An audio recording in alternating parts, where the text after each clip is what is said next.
That Hey, what do you reckon to that one, then, lads? fucking awesome. I like that.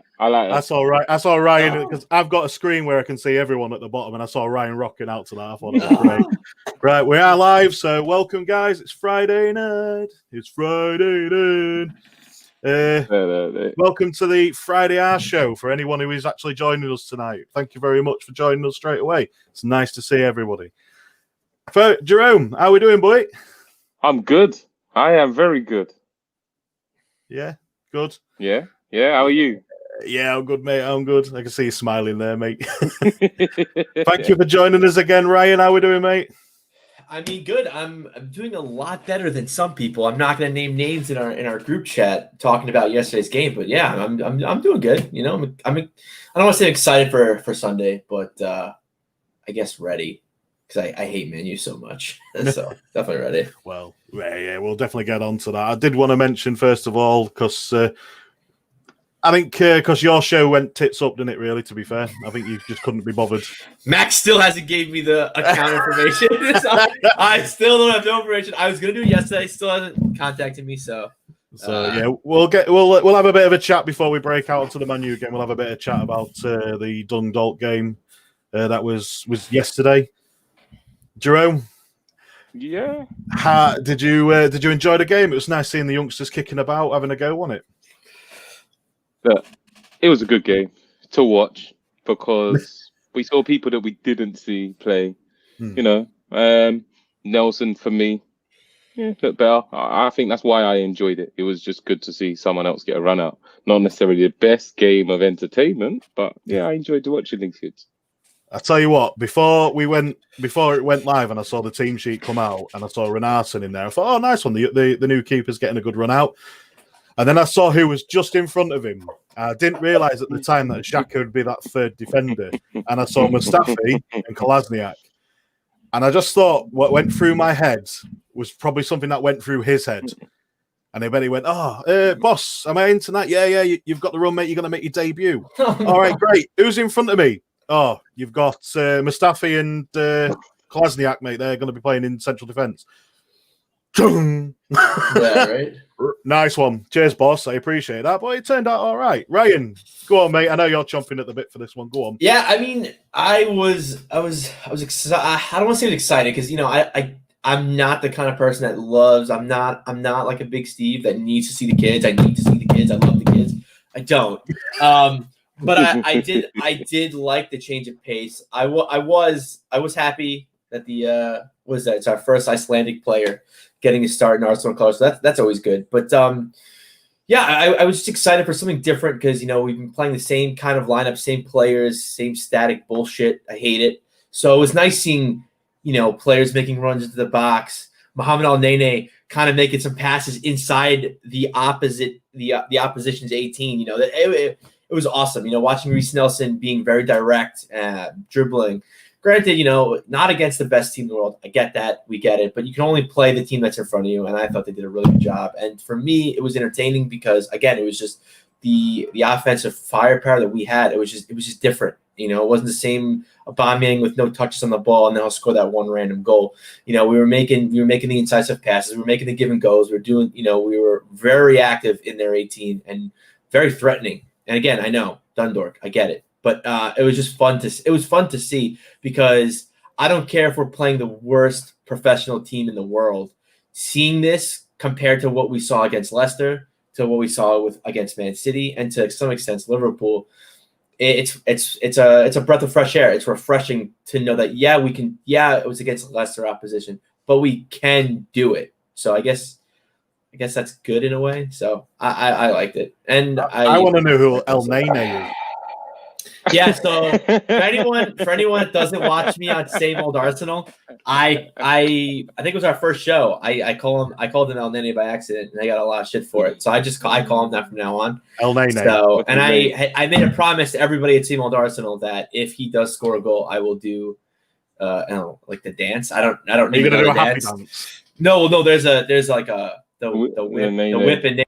I don't know it. My fiance is gonna show me how to do it if he scores, so I'm gonna have to post that video. So I want to, do the okie dokie shuffle. It's like it's like something like that. I don't know, but yeah. So yeah, I was excited, and to be fair too, I don't even. And I think Manny said this in our chats, but we didn't play with a back three. We played with a back two. It was Xhaka and Mustafi back there, and Kolasinac was like at the left corner flag most of the time, and he was in our box, getting involved in the play. So I didn't think he was really a center back for us. I think he was just a guy that caused havoc.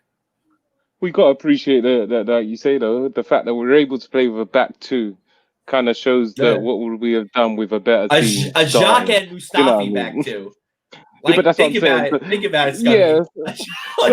What? Well, that's the only reason that some of the bits that I'm not overly overwhelmed by what happened last night. You know, some things, as I say, it was just more good to see some kids run out. For me, Nketiah scored, but still not up to speed. Balogun came on. Balogun came on. Balogun, I can never say his name. Comes on, and he made more runs forward and more opportunities, but people just weren't feeding him. This is something we're missing from our front line. So, you know, but we need to see it against, like we say, better opposition. He showed a bit of skill, didn't he, as well, Balogun? Yeah, I like him. He did show a little bit of skill, and I quite was impressed with that. I really hope we make a decision on him. I know he said he's not resigning and he wants to see greener pastures, but, you know, for what Arteta did with AMN, kind of pulling him back into the lineup, you know, and then chucking him back out again. Yeah, that's a whole nother story. But the fact he kept AMN from leaving, I think he could do the same thing with Balogun. I think he could, you know, have a proper chat with him and kind of be like, hey, buddy, like I want you here. I'm sure he can't tell him like, hey, Lacazette fucking sucks. Eddie is not good enough. You're that guy. You could be this guy that could jump both of them. I think it all comes. I think you're right there. It all comes down to Eddie. You know, if he starts performing and performing well, then I think he'll let him go. But I think if Eddie starts being the way he is, where it's on like is it that stalemate anywhere? His level's not really changing. It's just on a straight line. There's no up, there's no down. It's just sort of stale. He's very stale. And I think with Balogun there, and I think if Eddie stays stale, I think Arteta might do something about him and, you know, maybe bring him on and stuff. But yeah, overall, I enjoyed the game. It was nice to get 3 points in Europa. It was nice to get a clean sheet. Expected 3 points, I think, to be fair. But the way we're playing at the minute, I wouldn't have been surprised at all if Dundalk even got a draw out of us, to be honest. But it's that's my feelings on it, not really. You know, I mean, I think I'm just being a bit sore at the minute with all the performances that we're playing. I do agree, but before we go on to anything else, I just want to say from Leicester, my biggest problem was, yes, we played stale. Last year we might have got dominated in a game like that, playing worse than that. We were in it, and we got to remember that the one mistake was caused by the one player none of us want to see in the starting lineup. Much as people want to talk about Vardy, I'm a centre back. It was the centre back's job to cover the man, cover the space, and he didn't do it. When he came on, I knew it was that one moment he wasn't going to make the run. So, I'm not disheartened. I think that's it, right? I think at least how I feel, the thing that pissed me off by the game the most was just like we knew exactly what they were doing before the 11 even came out. You knew what they were doing. Okay, Vardy maybe, you know, he's a doubt, but we knew in the back of our heads he's going to play. It's like, okay, they'll bring him on late probably. You know, and you see the lineup, you see Harvey Barnes. He's definitely not their striker. He's definitely playing a false nine. They're not going to attack. They're going to absorb us, and then they're going to attack Vardy. The last, you know, and it just sucks that you see as a fan, and I have no Premier League managerial experience. So if I could see this, if I know, okay, this is exactly what they're going to do, and then to actually have them go out and do it, and then we just don't stop them. It's definitely like. But that's why I feel before we move on with any Leicester game, that's out the way now. Leicester's gone. We need to move on to Man United now. I'm done with talking about Leicester. It's boring. So let's move on to the United game. Right, we're playing at Old Trafford. It sucks because I'm not going for the first time in the last 2-3 years. I'm not going to the Old Trafford game, which I'm peed off about that. Even though Old Trafford's a shithole, and last time I was there, it was absolutely slinging it down, and I was getting dripped on, and I was still under the roof. So that's how bad that was. Oh, yeah. So it was minging. But yeah, I'm gutted. I'm more gutted to the fact that I'm not going to be there. I think that's really harsh. So I've got to watch it on telly, which is That's enough in itself. There, to be honest, you've got to put up with the Man United pundits, haven't you? It's not great. Mute. Yeah, mute. Mute's go. a good option. Mute is a good option. As was going into United, I'll get the lineups up. I always get this wrong, so whatever I put up on lineups, I won't even take any notice. I just like to put lineups out, and that's what should be going to United. It's going to end up being that. So I've put what should be played at United is a 4-3-3 with Bellerin, Leno, Bellerin, Mustafi, Gabriel, and Tierney at the back. Ceballos, Xhaka, and Partey in the middle. Aubameyang, I don't like him. Lacazette, and Willian. But that's not going to happen. So I had to be more realistic. And that's what I think will be played on. I can agree with Sunday. that more than. The only I other can thing agree I with, could I can probably agree with it a lot more than a 4-3-3. Yeah, and I Which probably is, see, but I probably see Maitland-Niles coming in over Saka at the moment. I don't know why, just for that defensive duty. That's what I probably see. Yeah, well, I think with Maitland-Niles playing on Thursday, that's why I sort of picked Saka over in that left wing-back position with Maitland-Niles playing on Thursday. Obviously, Bellerin, because Suarez played there on Thursday. Tierney, Gabriel and Mustafi as the three central defenders. We ain't got no choice but to play Mustafi. We've got no one else. There's Saliba. He's played tonight, didn't he? Oh, did he play tonight? Yeah, he played tonight. The 23s. Right, so he's obviously not available, even though there was reports. He could be on the bench. He could be. There is reports out there from Arteta that he regrets taking the hurtful decision of leaving William Saliba out of the Europa League squads. What do you guys agree with that, or do you think it was right to leave him out? No, I think it was wrong. You know, if we're partially looking at the point when the squads were thing, a few players were still injured. He could have just gone with him for that decision till Christmas. Remember, it gets changed in the new year. Yeah. You know, he could have just gone with him for this period in time. The early games, these Dundalks, these are the games that really, we instead of seeing Xhaka at centre back, that's what we should have seen. I wholeheartedly agree with that one, to be fair, mate. I think he's put his faith in Mari coming back in time, but unfortunately he's had another setback with his injury. Yeah. So who knows when he's going to be back. So I think it was a missed opportunity not putting Saliba in there. Right. In my opinion, especially with the amount of centre-backs that we've got to the amount of injuries these centre-backs have got. It's mad. It really is. Ryan, you said you didn't really know about that decision. I don't know. I mean, so there obviously is stuff going on that we don't know about. Because you'd think, like, with the price tag, with everything going on surrounding it, you know, the hype he has, you'd think at least put him in the squad. Not saying, you know, we're not saying put him on the bench. You know, just put him in the squad, make him available. So the fact that he didn't even make the actual squad, you know, is very telling that something's going on, probably beyond football.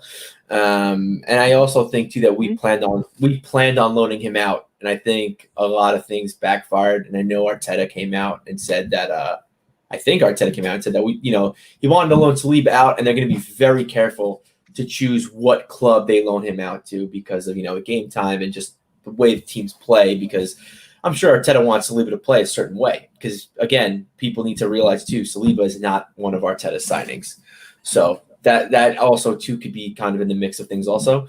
But I don't even I've got to agree with I agree with you. He's not his signing, but he's with us now. You know, he's got to give him the opportunity. That's why I think for sure he should have been in the squad regardless. Just because of our injuries, because of, you know, just our past records with injuries and just with past records of just being shit at center back. You know, you gotta always have that option there to fall back on it. And, you know, like Jerome said, you know, the Europa League squad's a little different than the Premier League squad because I think they're different rosters. But we could have totally played him on Thursday. It would have been the perfect game for him. Yeah. At one point, our center backs toward the end of the game were Xhaka and El Nene. Those were our two center backs at the very end of the game. When he brought Mustafi out, El Nene dropped, and it was him and Xhaka playing center back. So it just shows that we didn't respect Dundalk at all. And so it's like, well, then why not play Saliba? So obviously, to me, something's going on. Whether it be we want to loan him and it backfired, or Arteta really doesn't like him, or Arteta really wants to kind of not play him, not put him in the spotlight, because he's already getting a lot of spotlight and attention because of not being in the squad and being such a big signing and being such a potential and such a hype train for us. So I think it definitely backfired, didn't it? Because like I just said, he was pinning his hopes on Mari coming back early-ish. Yeah. He's taken a setback. So yeah, it's definitely backfired on him. But as we say with the European squad, you get a 25-man squad in the Premier League, and you also get a 25-man squad in the Europa League. But in the Premier League, you can still play under 21s in your league squad, whereas the Europa League you can't. You're fixed on that 25-man squad. Okay. So technically, he still could play in the Premier League. Oh, okay. I think that's what he will end up doing in the Prem. But I can understand why he didn't pick him for Europa. It was a wrong decision. I do think we were going to loan him out, but I just think we've got to be easy with this kid. At the end of the day, I think, it's also, maybe his game, I've watched him play a couple of these under-23s. He looks all right, but I don't, we talk about people's heads being 100% there. The Prem, Arsenal fans. Mikel's maybe thinking, does he need that right now with the year he's had? That's what I think. I think Arteta is actually helping him out and kind of like protecting him, kind of sheltering him from all the. Let me help he'll get critique regardless, whether he plays or not. He'll get critique. Mollycoddling him, basically. He's coddling him, which I actually kind of. It's a bit. I don't hate it. He's only 19, so you can be patient. This is it. Unfortunately, we also have to remember we've got so many centre backs that But it was and also, too, let's not forget someone else that didn't make either squad, Socrates. And I'm not saying he's good and he should be in the squads, but he's a centre back that we could have used. He was available. He's injured. He still is. He probably. I think he's still injured, so it doesn't really matter.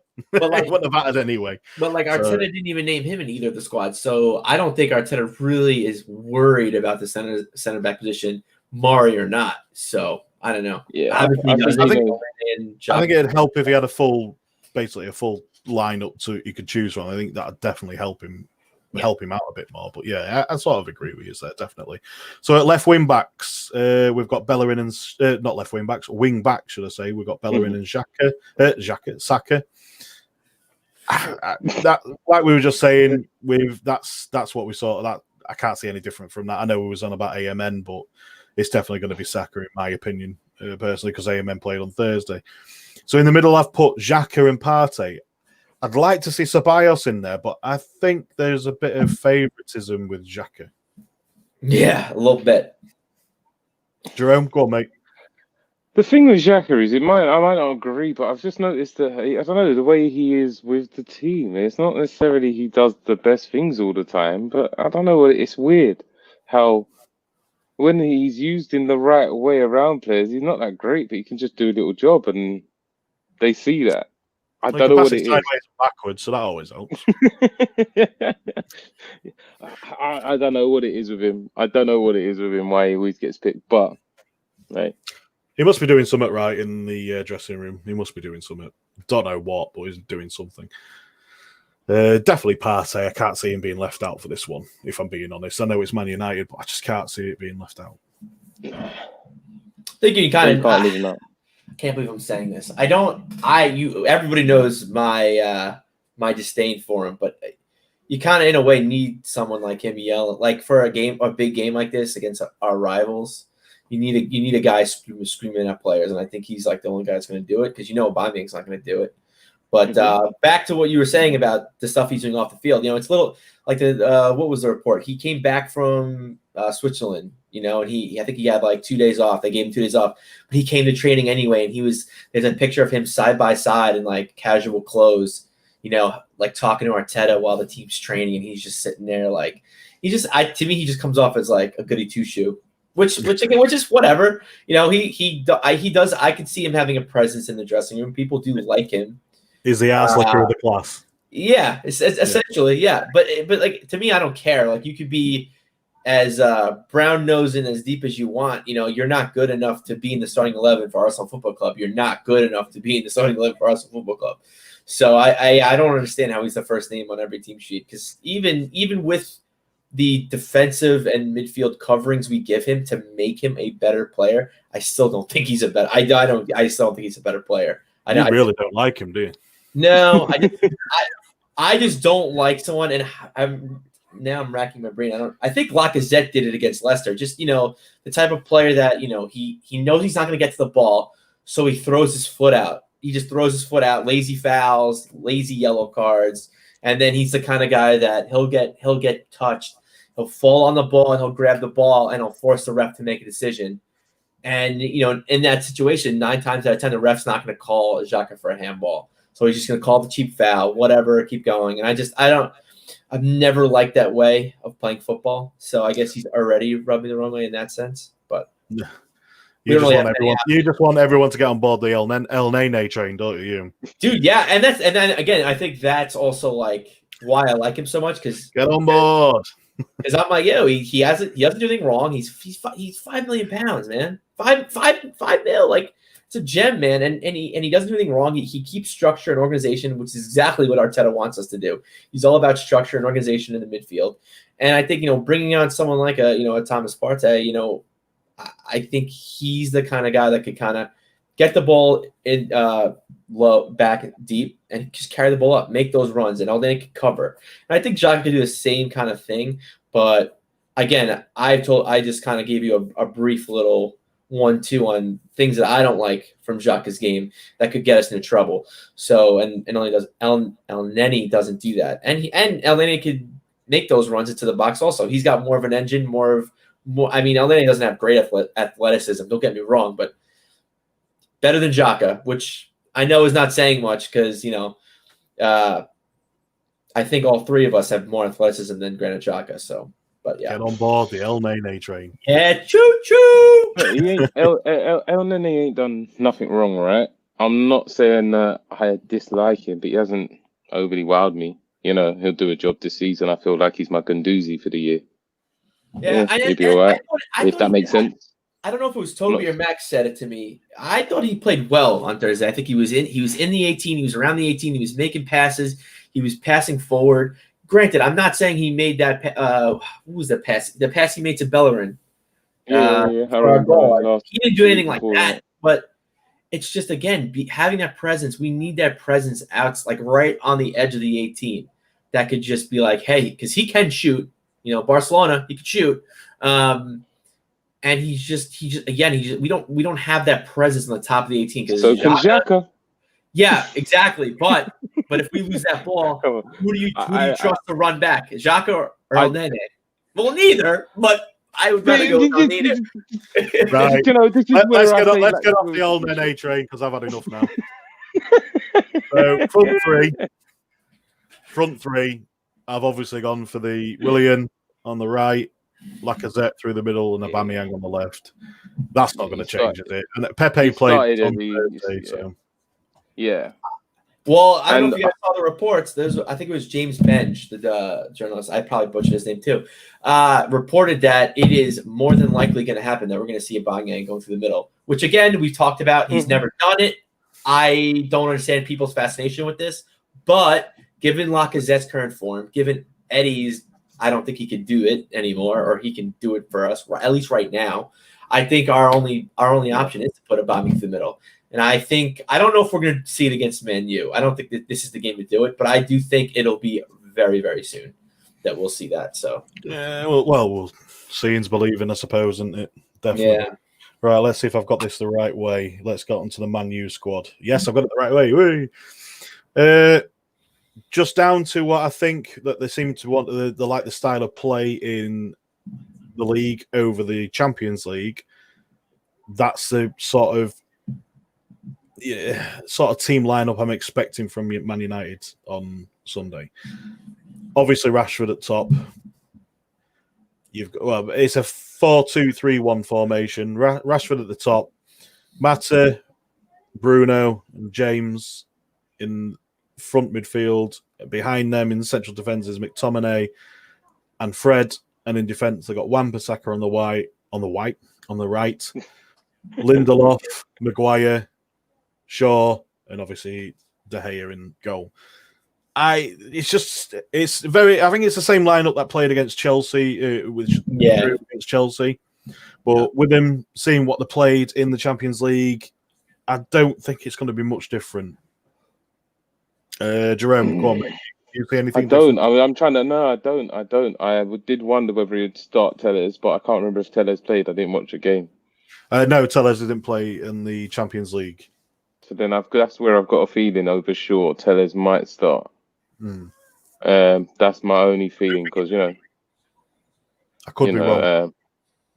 No, he didn't play. I'm looking right now. He's one. Obviously, Pogba played, didn't he? I think he came on as a sub. No, Pogba started. Tellez didn't even make the bench. Yes. Yeah, he didn't. I think he's rested for today. Yeah, but I think he's sort of due to come in. Obviously, Greenwood. I see Greenwood over James at the moment just because of his more attacking threat. Yeah, he's more of a forward, isn't he? So if it changes, he's been playing on the wing. It might be 4-3-3 probably with Greenwood being in there. I think that would change. But yeah, so I haven't really watched Man U too much this season. But why wouldn't Pogba play? Is he not in form? Is Fred playing better? Because I know last season Fred was dreadful. So I'm surprised that Fred's in here over Pogba. How long he was? Well, I'm surprised Fred was in the lineup over Pogba against Chelsea. I think he's got the same issue as Lacazette, mate. Yeah. Okay. Well, I think the difference with Pogba is, I think also a bit of that, but I think also Pogba doesn't want to play that role. I think that's half of his issue. So he'd rather play that Fernandes role.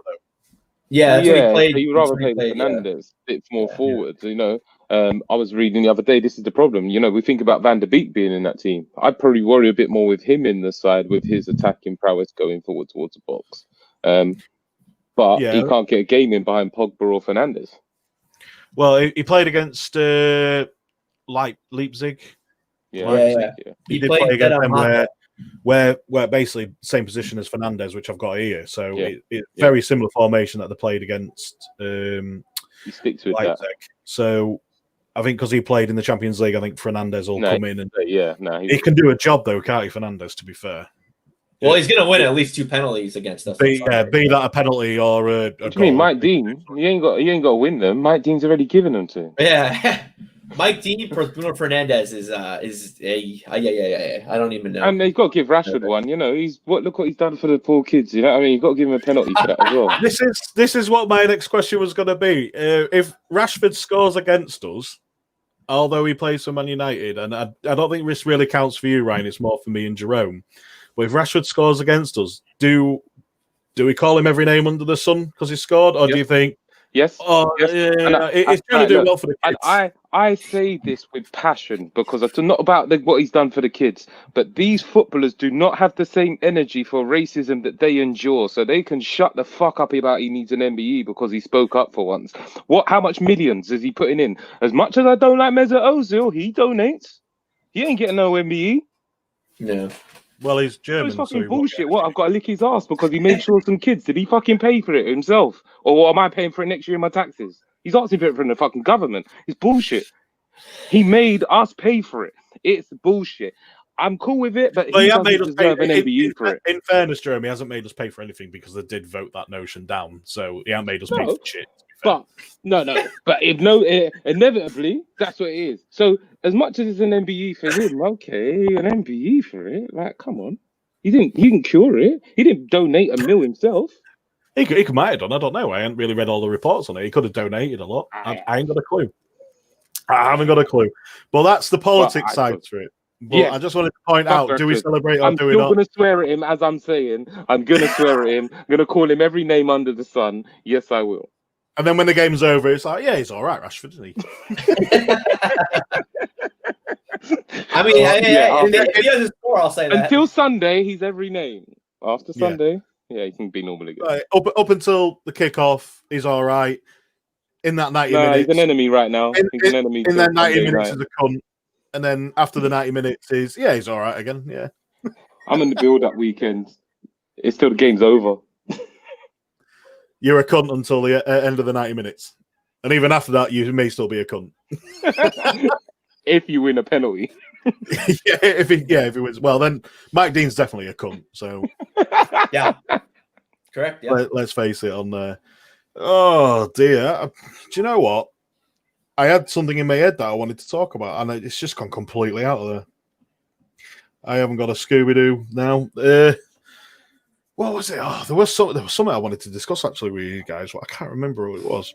This is terrible, isn't it? I should have known this. You should write it down. But as a host, I should. You're right, I should. But normally, what happens is it just goes, "Oh, it's all right. I'll be right. Yeah, I'll wing it," and then it just goes, "Yep, it's gone." What are you drinking? Pepsi Max. Oh, okay. I was going to blame you. There's no sugar. You see, that's the issue. Because there's no sugar, it's done me that it's caught me on a whim.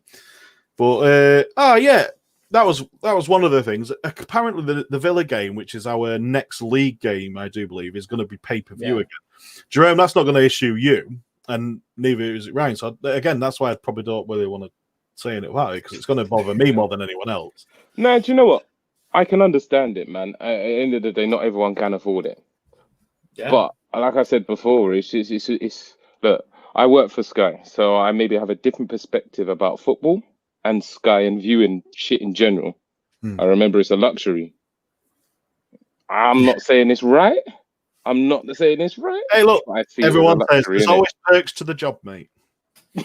No, but I'm saying for everyone as a whole, like yourself, having to pay for it. It is a luxury. Like us going to the games, it's all a luxury, and I think this is something that general public have kind of also forgotten a little bit. Yeah, but I just think, because no one's actually allowed in stadiums at the minute. I get what you're saying, because it's like, well, you're not going to the stadium, you're not spending between 40 and upwards amount on a ticket and getting there and going to the pub, having a drink before the game. So yeah, 15 quid seems like, all right, 15 quid's 15 quid. You know, it's kind of a steal. But obviously, as for myself, I pay to have these channels, not for the pay-per-view channels. And as I've mentioned before on this show, I don't get the other pay-per-view channels either. I know Ryan does, because he's one of them people who gets them pay-per-view channels. Like the scrambled porn you're talking about? Yeah. Pretty okay. Well, it's not scrambled on yours, is it? Well, now as a kid, yeah, you know, I was lucky as a kid. I had a TV in my kitchen, so when my dad, so my dad was in the living room. My dad was in the living room. My mom was upstairs. I was in the kitchen. Like I saw the thing over cutlery. Listen, I clean up after myself. I made sure I didn't hit any cutlery, any cutting tables, any cutting boards, nothing. I made sure it's either the countertop or the floor. That's it. Oh, mate. That's even worse, the countertop. I hope you sanitize that shit before you have breakfast. Well, yeah, I had Lysol. I had like wipes. I like spray it and stuff. But yeah, but anyways, back to what I was saying is now that I'm an adult, extra cream on your cereal there, Ryan. That's why one of the perks of being an adult is I don't need to have, I can get the real stuff, you know. I don't need to, and if I want to be in my living room and my lady is not a fan of it, yeah, you can go in the bedroom. This is my time. This is my TV. This is, you know. So it's one of the few perks. You know what? I was just spitballing there. I didn't even think you actually did it. Hey, there's internet out there now. You know, you don't have to pay for it anymore. Yeah, right? it's all on my phone. I'm convinced that's why phones have incognito mode. It's because of that very reason. Come on. Do you know what? I didn't even know mine had incognito mode, to be honest. Oh yeah, I know sod all about phones. To be fair, I mean, I'm that generation where, yeah, these are great when they first come out, but then I ain't got a clue how to work it other than text and look at the internet. Oh yeah, it's great. That's it for me. If I could come out of my tier 2, I'd come and show you how to do it. But I'm sure you're in nearly tier 3, right? So you know we got problems. I can't come and show you how to use your phone. No. I mean, we're going into tier. I'm going into tier 2 in my area, or at midnight tonight. Oh, okay. You joined the tier 2. Oh, I'm joining the tier 2 clan, which is going to be nice. Welcome. Like the rest of the UK. Welcome. But yeah, Laura, do you know what? I think he says it right there, Ryan. Listen, if none of you did that when you were a kid, come on. Not in the kitchen, Ryan. Well, I got like, hey, I prefaced it by saying I was lucky as a kid. I'm not going to do it under the covers when my dad's watching TV. I'm not going to, listen, I don't have a very vivid imagination, okay? So sometimes you got to just use the scrambleness that is, you got to use, it just reminds me of that clip in American Pie. I see a tit. There's a tit. Yeah. That was us when we were kids. Yeah, that was. Oh man, we had the 10-minute preview. What? Oh, man. We had a 10-minute preview. We had a 10-minute preview, and then it cut off after 10 minutes, and then you just saw like a black or a blue screen. Gee, I only need about 3 minutes and 45 seconds. I don't need 10 minutes. 10 minutes. That's like 3 sessions right there. Done. It is when you're a teenager, mate. Yeah. Record it. Exactly. And as a teenager, I could probably do it 3 times in a row and be all right. We're done. Now I know. I said this to Manny, and I know no one wants to hear this, but when you're a teenager, you could shoot like an assault rifle. But when you get older, it's now like a shotgun. One blast, and you're done. You're out for quite a while. I don't know what this podcast is turned into, but anyways. Ryan, no. No, I'm pointing out again. So we think Lacazette's going to start on something? I don't know where to go from here. I'm trying here. I hope he doesn't start in the kitchen. Oh man, this is taking a wrong turn. Yeah, I want to. All right. I know it's the Friday. We're laughing. You know be dying of laughter now. I know we've called this the Friday Arse show, but it was meant to be. It wasn't meant to be literally about arses. Well, there's 3 arses in here. I'll admit. But it wasn't even about arses. That's the worst part. Yeah. DWTT says it right there. He's made a comment. So Ryan is a sure thing. Yeah.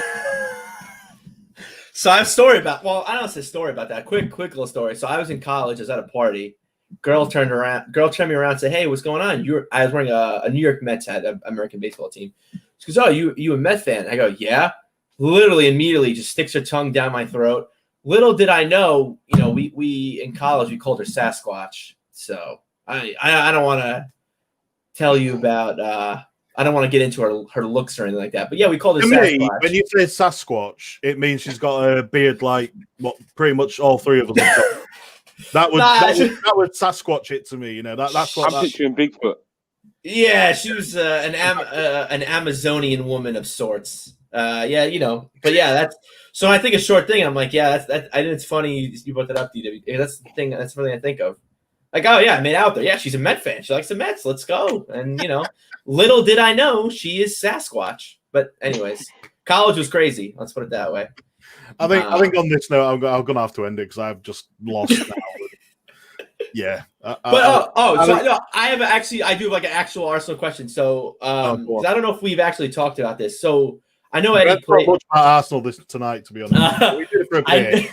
And then the last 10 minutes we're just talking about porn, and yeah, it's just gone off topic. Yeah, bring us back, Ryan. Come on, mate. All right, so what? So do we think? I did kind of bring this up at the. If you guys anyone didn't watch, please watch Arse Bros Extreme with Manny every Wednesday. It's going to be wild. But I kind of brought it up in the fact that we've been kind of playing with a 9 that likes to pull back, work hard, do all the dirty work, and kind of play through the flanks.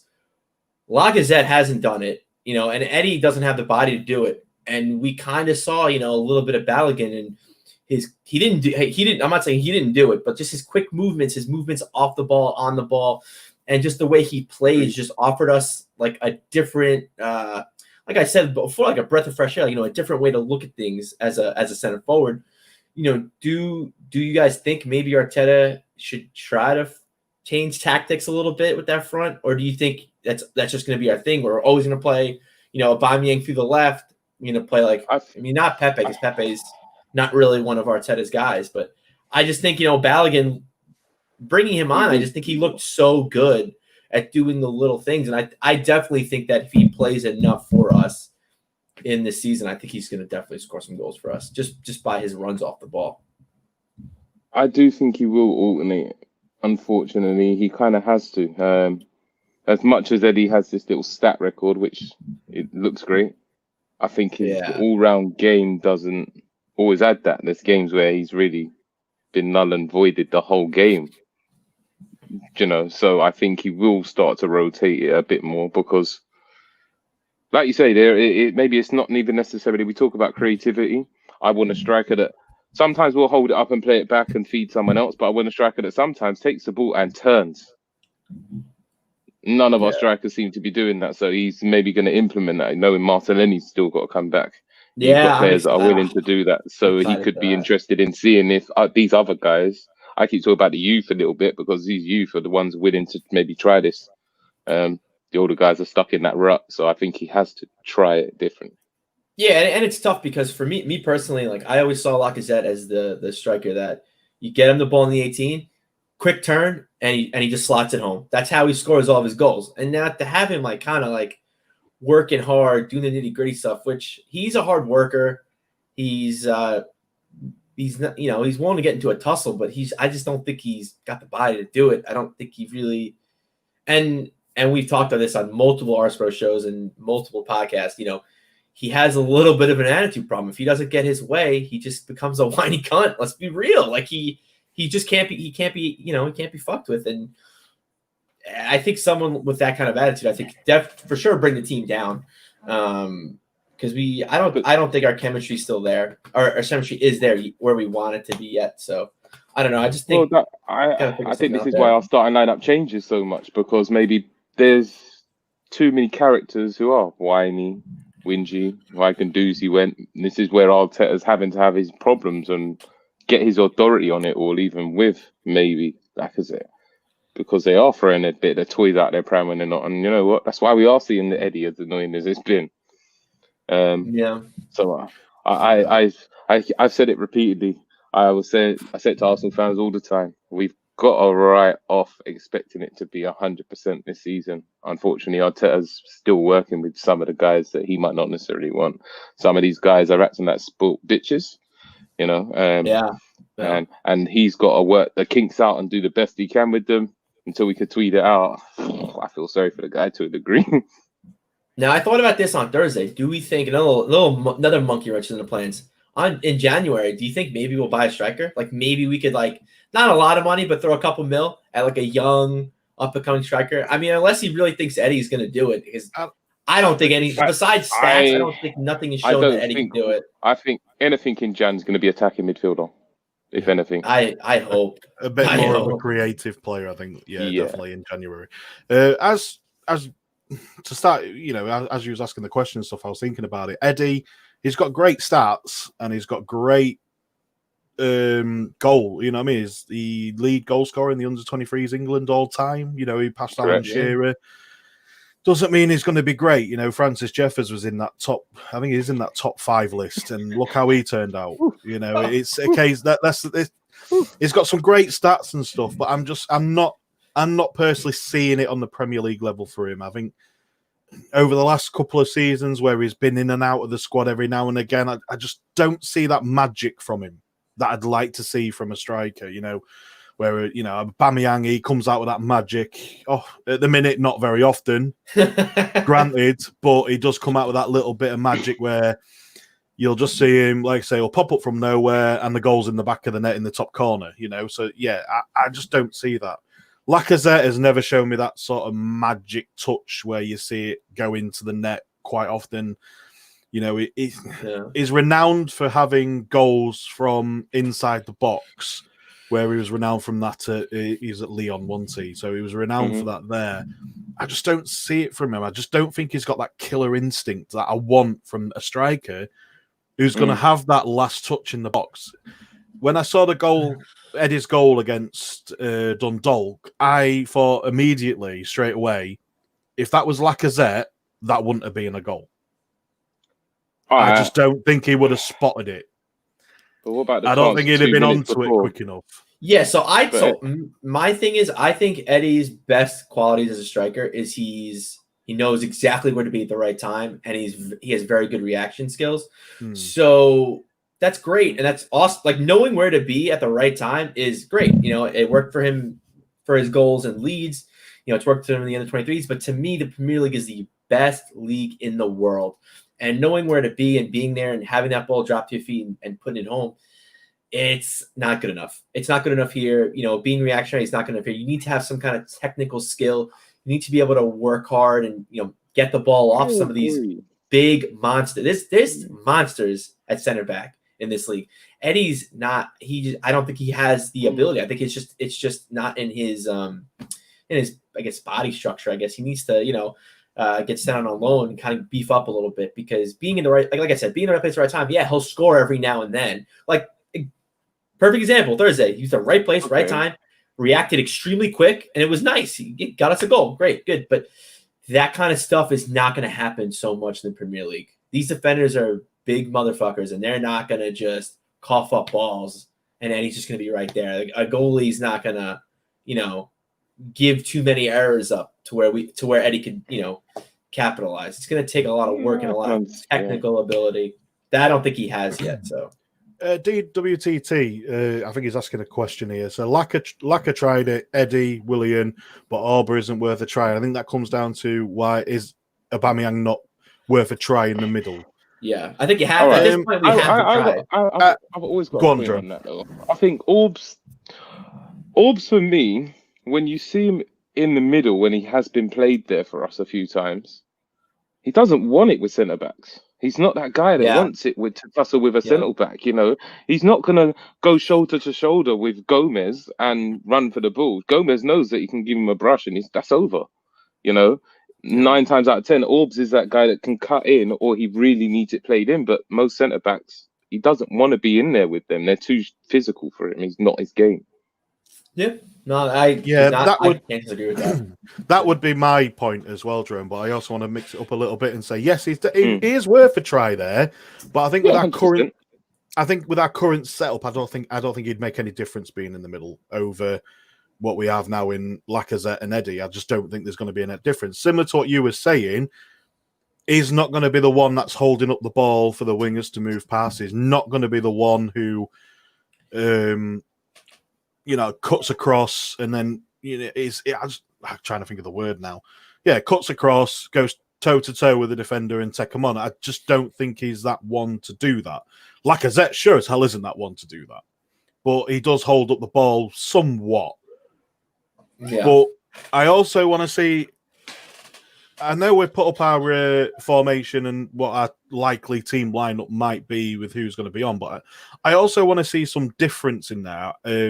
Manny said it in the Arse Brothers Extreme. I think we all pretty much said it. We want to see something different. We want to see boldness. We want to see some things moving forward. So with these young kids like Nelson, why can't Nelson be on the left or the right wing? For instance, if you're going to play him, he had a really good game against Dundalk. He looks like he's ready to chomp at the bit. Throw him on, see what he's got. Can he do it against Man United? You know, is it worth a try to do something like that? How would you agree with that, Jerome? I'll let you go first, mate, because I think Ryan's sort of answered this question before, but I'd like to hear his other one on this one again.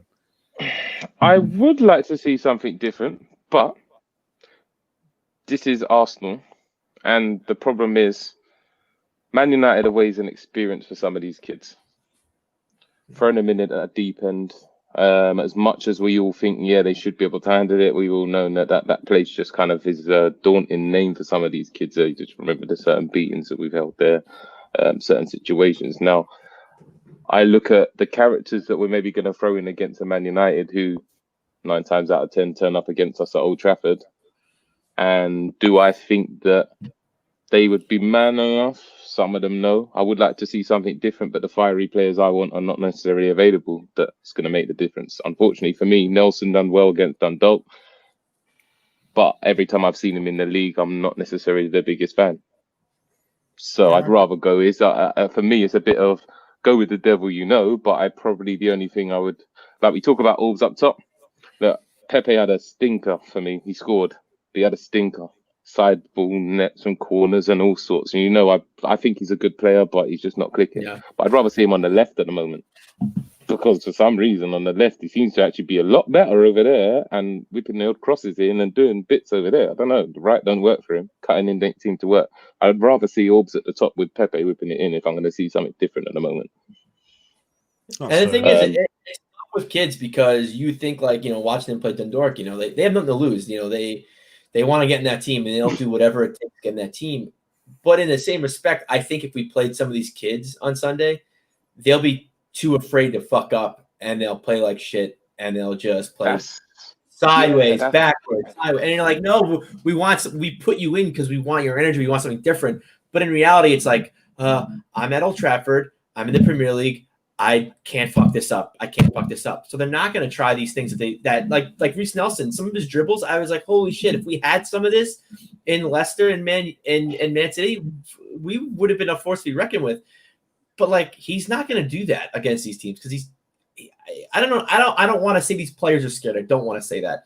I think it's just a means of, they want to get in the team, and once they're in the team, they just don't want to, I guess, lose their spot because we have a lot of wingers. We have if Reece Nelson has a shit game, oh good, we have Pepe, we have William, we have all these guys that could potentially take their spots. So it's rough because you want to see these players, especially the younger players, grab the game by the balls and just play with safe. No fucks. But in retrospect, they're not. They just don't want to. They don't want to get out of the team. You say that, but Man United aren't doing great at the minute. They've played 5 games so far. They've won 2, drawn 1, lost 2. They're currently in 15th. All right, we've played 6. Won 3, lost 3, and we're sitting in 11th. So Man United aren't doing too great at the minute. They're not the force that they used to be. No, agreed. When we say about throwing kids and stuff in, Man United are well renowned for doing that. You look at the old 1999. I just feel. But they've got young kids. Sorry, I'm just going to say this, Jerome, quick. They've still got young kids kicking about in, McTominay, James. They've got Greenwood, so they have got a mixture of how per se kids in their squad with the likes of Matt. I'm going to say Maguire, but he's somewhere else. And then Fernandez is quite experienced. Van Bissaka is he's still a young lad. Is sort of making moves, but not. I think they're just at a different point of their young kids, though. If you think about where we're talking about their young kids and their team, as much as they're not necessarily on the best of form, I look at Man United, where we talk about ourselves in the transition or a few years ahead, not necessarily with the manager making it work, but as a team, they've had that transition and a lot of them are kind of forming their partnerships and making certain things happen. Now, us playing them on a bad form is always a bad omen. I think that's half of the problem I have as well. Yeah, that's true. And that's the thing. Grow up, watch as some of these younger players are doing. They grow up. They watch that Man United team that we're forced work with, and I get it. They're not on form, but if you're Reece Nelson, you're Joe Willock, you step onto the pitch, you're like, oh, I used to watch Man U play here. I used to watch Arsenal play here. It's just I guess the thought of you're playing at Old Trafford. It's not necessarily who you're playing against. Because I agree with you. I honestly think we're a better team than Man U. We're not a good team. I'll say that right now. I don't think we're a good team, but I do think, given the players, on paper and just watching, play, I think we're a better team, barring. And it's tough to say because then you bring, Bruno Fernandes getting penalties into the equation and just Mike Dean being a ref. Obviously, that throws everything that I just said out the window. But I do think we could definitely beat this team on Sunday, even with Mike Dean, even with the penalties. I do think we have a better team. I do think we can beat them. It's just always a slight worry in it, with them being at Old Trafford. It's always a slight worry. And that's I do think we are better. Sometimes all you need is that one goal. And we said this on one of the podcasts, after the Leicester game, and I don't want to go back to it, but like Pepe's goal on Thursday. Yeah, he did nothing. And I agree with him. He wasn't great. But that goal, though, that's all it takes. Getting the ball, step, shoot. That was brought from once again, no Dundalk. Like they had less fear, like we talk about. Unfortunately, in the Prem, I think it's also, you know what, playing in the Prem, our fans are not helpful. As much as we talk about, as much as we talk about, they don't read it or they don't hear it. It gets back to them, good or bad, you know. And I think that fear sometimes is in them, and we are still in that. We don't have enough players that don't care, you know. You can see that in some players. They play like Martinelli. That's why I think I love the kid. He plays. He don't care what you're talking about. He's playing his football. We need more of that. Like everything's gone. I'm not here. I'm on the pitch. That kind of comes back to, for me, it comes back on Arteta. Like Arteta's got to like change these guys' mentalities and just you can't be scared. Like, you know, the Emery days. Rome wasn't built in a night. Yeah, we can't get out of them immediately. Exactly. But that's the thing is, I just don't, and Manny did allude to this in one of our chats after the game on Thursday. With Emery, he played the game not to lose, not to win. He just didn't want to lose. And sometimes I do see Arteta, at least the way we're set up, playing that way. You know, he just doesn't want to concede. He doesn't want to lose. But we're Arsenal Football Club. All we want to do is win. You know, we went 49 games undefeated for, you know, it's tough because you see the kind of structure that Arteta's bringing into the squad, but then in the back of your head you worry, you know, like we're not scoring, we need to score.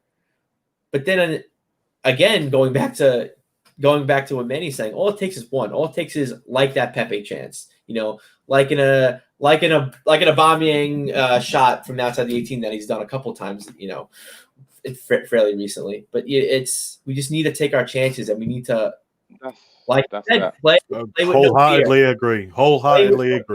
This is not a Man U team we need to be scared of. Honestly, I don't give a fuck. No team in the Premier League should scare us. We should not play any team with any kind of fear. I don't care if it's Liverpool with Van Dijk, without Van Dijk, Man City, doesn't matter. We need to play with no fear, and I think playing with no fear will help us in the long run. Just because, like we can't really argue. We really don't have any creativity. But we don't need it. All we need is that one shot. All we need is that one chance. Because to me, defensively, I mean, we're the second best defensive team in the league right now. So you can't really, you know, we're doing a good job defensively. And our defense isn't also like personnel-wise, it's not where we want it to be. You know, everyone's saying, oh, we want Saliba and Gabriel going forward. No. We have Mustafi. We have Kolasinac. We have an older David Luiz. So we could do this. I think it's tough because I did say this when we talk about, you know, do we want to blame Arteta or the players for our current form on the Same Old Arsenal podcast? Arteta really needs to turn the ship around when it comes to like our mentality, the culture on the club. And I think he's starting to, but Jerome, exactly like you said, Rome was not built in one day. It's definitely taken a slow turn. You know, it's definitely taken a slow turn. Instead of like 3 or 4 tugboats moving it, it's got one pulling at a. You know, it's chugging away slowly, and it's just something you want to move. I think, like, look, I'm not trying to berate no players, but then when he gets a little bit of confidence, or we just didn't have the greatest game sometimes, and it's just one critical error has cost us certain games, and that's the hardest part, to go back to old mentality. Unfortunately, as people, it happens. Oh, it's happened again. Yeah, you know, and it's slowly breeding that out. I think that's going to take him this season, but we'll get there. Yeah, we'll definitely get there. Right. On that note, I think we're going to end it there. Final word to this one's going to be: don't wank in your kitchen. It's unsanitary. You know, just don't do what Ryan did, please, for God's sake. I had so many paper towels there. Trust me. I go in prepared. You're getting weirder every time. Say this. I was all set up. I had an armchair, paper towels, whatever else is coming next. Did you lock the door as well? Did you have something by the kitchen door? There's no door. In the kitchen, there's no door. You gotta play the footsteps. I had tile floors, so if my parents weren't wearing socks, you hear the footsteps on the tiles. So, anyway, that's not my point. Is when you do things like that, you always, and it goes back to Arsenal, always be prepared. Don't go into something half-assed. Always got to be prepared. No, Ryan. It means you're no. You're too horny, man. Yes. It's unsanitary to do whatever in your kitchen. Do something like that in your kitchen. It's just wrong. Oh, I'm sorry. Do you want me to do it in my bed and get it in my bed sheets and on my pillowcase? No, I don't want to sleep with that. That's even more sanitary. But you want to eat it. That's the main thing. You know. Hold on. I'm so confused here. Oh man. Wait. It's easy to clean up in the kitchen. It's like tiles and like, and it's hard to get it out of bed sheets and stuff. No, I mean, I'm sure you've got washing machines in America. Yeah. Yeah, I do. But Yeah. when I'm a kid, I don't know how to do laundry. If it gets into my pillowcase, I'm fucked for about a week. I gotta wait a week for my mom to do it. Mom, I've had an accident on my pillowcase. Yeah, I'm not gonna say that right away. Like, oh, mom, yeah. What's this? I woke up and this is on my pillow. Yeah, mom, I like the drool. I'm sorry, a little too much. Nah. Please, for the love of God, don't do it in the kitchen. And DWTT said it was a good show, and then he recently just said no. It went completely downhill. It goes down real quick. Yeah, that's Arse Brothers for you guys, especially with the Friday Arse show. Right, thanks for joining in to the guys in the chat. Thanks for putting stuff up, and we'll be back for the Villa game next week. I believe that's a Saturday kickoff. I'm not entirely sure, but I'm not too sure because we've got Mulder next on Thursday. It's Thursday. And then we got the Premier League Villa, so we'll be back on the Friday. Please come join us again. I know we go on live and we go against many other shows, but we do offer something different. And if you did just join us recently or halfway through the show, you did miss a bit of a gem where Ryan makes a tit of himself. So yeah, by all means, thanks for joining us. Thanks for listening, Jerome. Dirty bastard. See you later. ODB. ODB. Woo, tag. Woo.